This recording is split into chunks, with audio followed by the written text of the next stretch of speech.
तो hello everyone, आप सारे प्यारे प्यारे बच्चों का एक बार फिर से तहे दिल से स्वागत है आपके सबसे विश्वसनीय और सबसे अपने चैनल इंग्लिश के, जिसका नाम है इंग्लिश विद विपुल सर। मैं विपुल सर, फैकल्टी ऑफ इंग्लिश, और आप देख रहे हैं आपका सबसे विश्वसनीय और पसंदीदा channel English with Vipul sir. और आज मैं आपके सामने मिशन 2025 जो हमारी एक सीरीज़ चल रही है, उसी सीरीज़ का वीडियो नंबर 10 लेकर आ रहा हूँ, है ना। वीडियो नंबर 10 यानी कि पार्ट 10। और हर सीरीज़ में हम लोग 12 इंपॉर्टेंट क्वेश्चंस को डिस्कस करते हैं जो बिहार बोर्ड के बच्चे एग्ज़ाम देने वाले हैं उनके लिए इंपॉर्टेंट क्वेश्चंस। और ये 12 क्वेश्चन ही मात्र क्यों है, इसके पीछे मेरा जो लॉजिक है, मेरा जो सोच है कि अगर हम 12 क्वेश्चंस रोज़ वीडियो देखकर और याद कर रहे हैं, पढ़ रहे हैं, तो एग्ज़ाम आते थे हज़ारों क्वेश्चंस मेरे पास कंप्लीट हो जाएंगे और उससे बाहर फिर कहीं पूछेगा नहीं। और ऐसा नहीं खाली आप यही 12 क्वेश्चन पढ़ रहे हैं, बाकी भी बहुत कुछ पढ़ रहे हैं, पहले से आपने पढ़ रखा है। ये तो बस एक फाइनल टच के लिए हम लोग काम कर रहे हैं। तो चलिए बिना देर किए आज की इस शानदार सेशन को शुरू करते हैं। और एक विनम्र आग्रह कि जो भी बच्चे नए हैं, प्लीज़ आप चैनल को सब्सक्राइब कर दीजिए। अगर आपको लगता है कि इस चैनल पे आपके लिए इंपॉर्टेंट वीडियोस अपलोड होते हैं, अच्छे कंटेंट्स मिलते हैं, ज़रूर से इसको सब्सक्राइब करके दोस्तों के साथ शेयर भी कर दीजिए। और वीडियो पसंद आए तो उसको लाइक ज़रूर करें। तो चलिए बढ़ते हैं अपने आज के सेशन की तरफ। अब देखिए यहाँ पे जो पहले से टिक है ना, इसके पीछे कहानी ये हो गया है कि ऑलरेडी हम लोग दो बार रिकॉर्डिंग किए लेकिन साउंड गायब हो गया, है ना। छोटे मोटे में यही सब लेवल पर दिक्कत हो जाती है, तो इस कारण से हम तीसरी बार फिर से आपके सामने मेहनत करके, उम्मीद है इस बार, है ना। जब चेक करते उसमें आते रहता है, जब रिकॉर्डिंग कर लेते तो गायब हो जाता है। भगवान ही बोलते कि रुक जा, इतना आसानी से कैसे सफल हो जाओगे। तो आप लोग भी हिम्मत नहीं हारी। देखिए ऐसा नहीं कि हम 2 बार फेल हो गए तो हम टेंशन में आ गए, फिर से कोशिश कर रहे, फिर से लगे हुए हैं। तो चलिए देखिए फर्स्ट क्वेश्चन क्या है।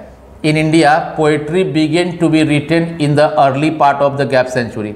देखिए भारत में जो पोइट्री है, कविता है ना, बिगेन टू बी रिटन, उसका शुरुआत हुआ लिखने का अर्ली पार्ट यानी कि शुरुआती हिस्से में, किस सेंचुरी के, 16th, 18th, 19th, 20th।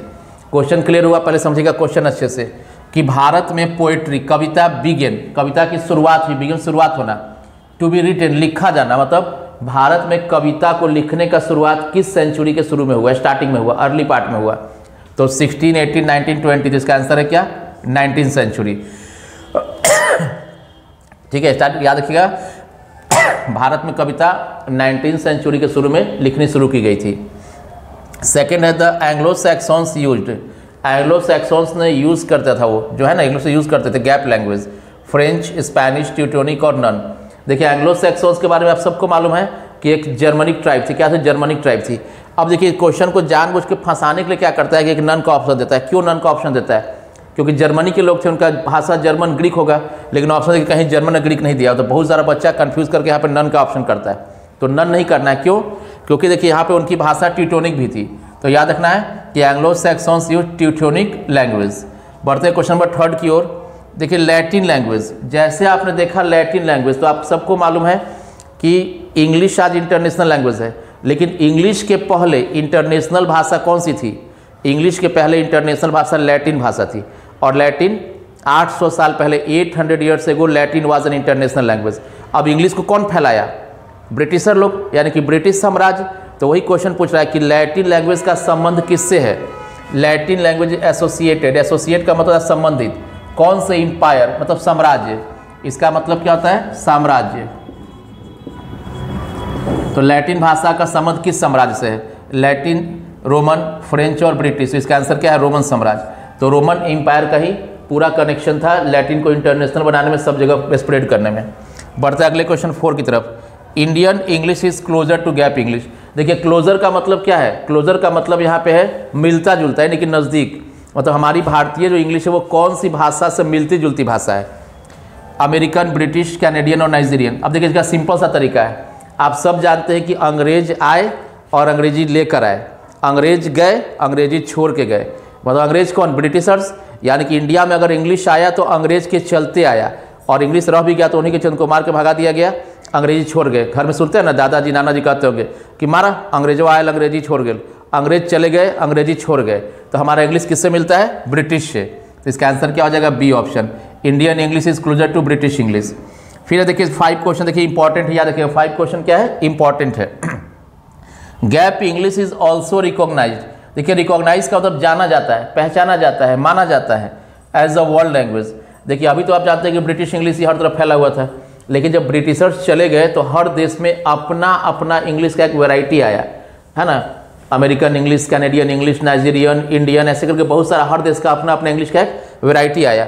इसी वैरायटी में से एक वैरायटी है जो आज दुनिया में वर्ल्ड लैंग्वेज के रूप में अपने आप को फेम कर रही है, लोग उसको रिकॉग्नाइज कर रहे हैं, उसके बारे में बात कर रहे हैं, उसका यूज़ कर रहे हैं। ऑस्ट्रेलियन, अमेरिकन, इंडियन और कैनेडियन। तो सही आंसर अमेरिकन। अमेरिकन इंग्लिश जो है आज अपने आप को एक वर्ल्ड लैंग्वेज के रूप में इस्टेब्लिश कर रही है, लोग उसको जान रहे हैं अमेरिकन इंग्लिश को। ठीक है, बढ़ते अगले क्वेश्चन नंबर 6 की तरफ। आफ्टर द गैप सेंचुरी, है ना, खाली स्थान सेंचुरी के बाद the English language started living the source of England. देखिए अंग्रेजी भाषा कौन से सेंचुरी के बाद, किस शताब्दी के बाद स्टार्ट की, शुरू की, लिविंग छोड़ना, किसको छोड़ना, सोर्स ऑफ इंग्लैंड, इंग्लैंड के किनारों को। मतलब किनारों का मतलब क्या कि किस सेंचुरी के बाद इंग्लैंड से बाहर इंग्लिश भाषा हर तरफ स्प्रेड करना शुरू की, हर तरफ फैलना शुरू की।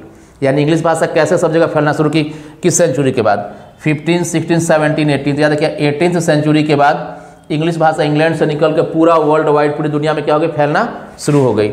बढ़ते अपने क्वेश्चन नंबर 7 की तरफ। गैप सिविलाइजेशन जो सभ्यता है is not beaten in the world. कौन सी सभ्यता है जो पूरी दुनिया में उसको कोई पीछे नहीं कर पाया, कोई इसको हटा नहीं पाया, है ना। देखिए बीट में देखिए मारना और पीटना नहीं, यहाँ बीट का मतलब पीछे छोड़ना। कौन सभ्यता आज तक मजबूती के साथ खड़ी है, नो डाउट, क्या है उसका answer, Indian. Indian civilisation is not beaten in the world. Greek था, इंडियन था, रोमन था, चाइनीज। क्योंकि देखिए इंडियन सभ्यता का बात इतना है कि आज वेस्टर्न कल्चर के लोग भी भारतीय सभ्यता को अपना रहे हैं, इसके बारे में चीज़ों को सीख रहे। आप जाइए वृंदावन, वाराणसी जाइए, किसी भी टूरिस्ट प्लेस पे जाइए जो भी, या भगवान का जो देव स्थल है वहाँ जाइए, आप क्या देखेंगे, फॉरेनर लोग बहुत ज़्यादा लोग हैं वहाँ पे, जो कि हमारे देवी देवताओं से, हमारे संस्कृति से प्रभावित है, और वो लोग हरे कृष्णा हरे रामा वहाँ कर रहे हैं, है ना। करोड़ों का संपत्ति छोड़ के यहाँ के एक सन्यासी का जीवन जी रहे, मॉन्क का जीवन जी रहे। तो हमारी सभ्यता, विदेश की महिलाएं साड़ी पहन रही है, तो भारतीय सभ्यता बहुत मजबूती के साथ खड़ी है, और आने वाले दिन में भी इसको कोई हिला नहीं पाएगा, क्योंकि इसका फाउंडेशन बड़ा ही स्ट्रांग है। तो चलिए बढ़ते हैं क्वेश्चन नंबर 8 की तरफ। उम्मीद है 1 से 7 आपको समझ में आ चुका है।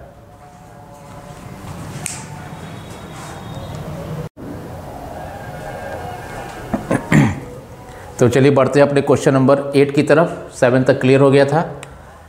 देखिए बेंजी लेफ्ट द स्कूल। देखिए बेंजी देखते ही आपको मालूम पड़ गया कि बेंजी कौन सा चैप्टर का है, द अर्थ, है ना, जिसके ऑथर कौन है, H.E. बेट्स। तो Benjy left the school at the age of, Benjy जो है लेफ्ट यानी कि स्कूल को छोड़ दिया। बेंजी कितने साल की उम्र में स्कूल को छोड़ दिया था, 12, 14, 16 और 13। तो बेंजी ने स्कूल कितना साल में छोड़ा था, चलिए कमेंट कीजिए, किसमें, 14 ईयर। जब बेंजी 14 साल का था उसने स्कूल छोड़ दिया था। अब बेंजी किसका बेटा था, जॉनसन का बेटा था। बढ़ते अगले क्वेश्चन 9 की तरफ। The family doctor of Pearl S Buck. आप सब जानते हैं कि पियर एस ब्यूक, कमेंट कीजिएगा सब लोग जल्दी से इसका आंसर, कि हमारे बुक के रेनबो को कौन से चैप्टर के लेखक हैं। पियर एस ब्यूक कौन से चैप्टर के राइटर का नाम है, जल्दी कमेंट कीजिए फटाफट सब लोग, पहले जल्दी कमेंट कीजिए। पियर एस ब्यूक कौन से चैप्टर के राइटर हैं। तो इसका सही आंसर क्या है, इंडिया थ्रू ट्रैवलर्स आई। मतलब जो बाहरी लोग इंडिया में आए, उनके नज़र में इंडिया का क्या कंडीशन है, कैसी इंडिया है, उसी को उन्होंने लिखा था। तो पियर एस ब्यूक किसके हैं, इंडिया थ्रू ट्रैवलर्स आइज के, है ना। तो क्वेश्चन देखिए क्या पूछ रहा है, फैमिली डॉक्टर, समझते ना, फैमिली डॉक्टर जो सारा जो आपके घर का जो भी केस है उसको फाइल देखता है, वो चीज़ है ना, सबसे नज़दीकी होता है। The family doctor of Pearl S Buck belong to, यानी जो लेखक है पियर एस ब्यूक, उनके फैमिली डॉक्टर कहाँ के थे, चाइना, अमेरिका, इंडिया और जर्मनी। इसका सही आंसर इंडिया। ऐसे भी इसको आप तुक्का लगा सकते हैं, क्योंकि इंडिया थ्रू ट्रैवलर्स आई इसी के लेखक है। तो कॉमन सी बात है कि यहाँ पे बात इंडिया कर रहे हैं, तो इंडिया से ही कनेक्शन होने का चांसेस ज़्यादा। अगर नहीं पढ़े तो ये तुक्का लगा सकते हैं, पढ़ें और आज तो याद हो गया, आपको दिक्कत नहीं है। तो याद रखना है कि पियर एस ब्यूक के जो डॉक्टर थे, फैमिली डॉक्टर कहाँ के थे, इंडिया के थे। अब देखिए अगला है, gap disturbs the real delight of ageing person. देखिए इसका ऑप्शन देखिए आपको मालूम पड़ गया कौन से पोएम का, नर्सेस फ्लावर्स लिखा हुआ है, विस्परिंग नेबर्स लिखा हुआ है, स्टार्विंग पीपल प्राम्स, ये है now the lips are falling fast का। क्वेश्चन क्या पूछ रहा है कि ब्लैंक डिस्टर्ब करता है, परेशान करता है, दिक्कत करता है, रियल डिलाइट जो वास्तविक खुशी है, होता है ना डिलाइट खुशी, रियल मतलब वास्तविक, ऑफ एजिंग पर्सन जिसका उम्र बढ़ रहा है, जो लोग बुजुर्ग हो रहे हैं दिन पे दिन, थोड़ा सा उनका जो हेल्पलेस टाइप का हो रहा है, उनका उम्र बढ़ रहा है 60, 70, 75 इस तरह का हो रहा है, उनकी खुशी को कौन सा चीज़ है जो डिस्टर्ब कर देता है, nurses flowers, starving people, whispering neighbours और प्राम्स। चले कमेंट कीजिए, पोएम पढ़े हैं तो सब लोग बड़ा जल्दी जल्दी। 10 का आंसर क्या होगा? Whispering neighbours. और याद रखिए इस कविता में विस्परिंग नेबर किसको कहा गया है? मैसेंजर ऑफ डेथ को, यमराज को, है ना। नेक्स्ट है द पोएम फायर हिम, जो फायर हिम कविता जिसके पोएट कौन है? के दारूवाला। जो कविता है फायर हिम डिस्क्राइब कर रहा है, उसमें चर्चा की गई है, उसमें वर्णन किया गया है, सीन दृश्य ऑफ मतलब फायर हिम कविता में कहाँ के दृश्य का चर्चा किया गया है, कहाँ के दृश्य का डिस्क्रिप्शन यानी कि उसको वर्णन किया गया है। ऑप्शन है हाउस अंडर फायर, एक घर इसमें आग लगा हुआ है, बर्निंग हार्ट शमशान भूमि का, पारसी और रिवर। तो इसका सही आंसर क्या है? बर्निंग घाट। फायर हिम कविता में बर्निंग घाट शमशान भूमि के दृश्यों का वर्णन किया है, कवि ने बताया उसके बारे में। तो बढ़ते अपने last question 12, the colour of the snake. काफ़ी इंपॉर्टेंट क्वेश्चन है 12, याद रखिएगा 12 क्वेश्चन इंपॉर्टेंट है कि कलर ऑफ द स्नेक, सांप का रंग कैसा था, और ये कहाँ से? पोएम स्नेक पोएम से, है ना। रेफरेंस के लिए बता दिए कि स्नेक पोएम से। ऑप्शन है yellow black, yellow brown, brown yellow, yellow blue. चलिए बोलिए, कमेंट कीजिए फटाफट कि सांप का रंग कैसा था, कौन सी कविता में? स्नेक में, जिसके पोएट D.H. लॉरेंस है। तो इसका सही आंसर है येलो ब्राउन। तो इस तरह से हमने पार्ट 10 का जो सीरीज़ था उसको बहुत अच्छे ढंग से ट्राई किया है समझाने का। तो अगर आपको वीडियो अच्छी लगी तो प्लीज़ लाइक कर दे जाते जाते, और चैनल को सब्सक्राइब जरूर कीजिए और अपने दोस्तों के साथ शेयर कीजिए। कम से कम इस वीडियो के बाद ज़्यादा नहीं 10 सब्सक्रिप्शन जरूर बढ़ना चाहिए। अपना प्यार थोड़ा सा दिखाइए। Thank you.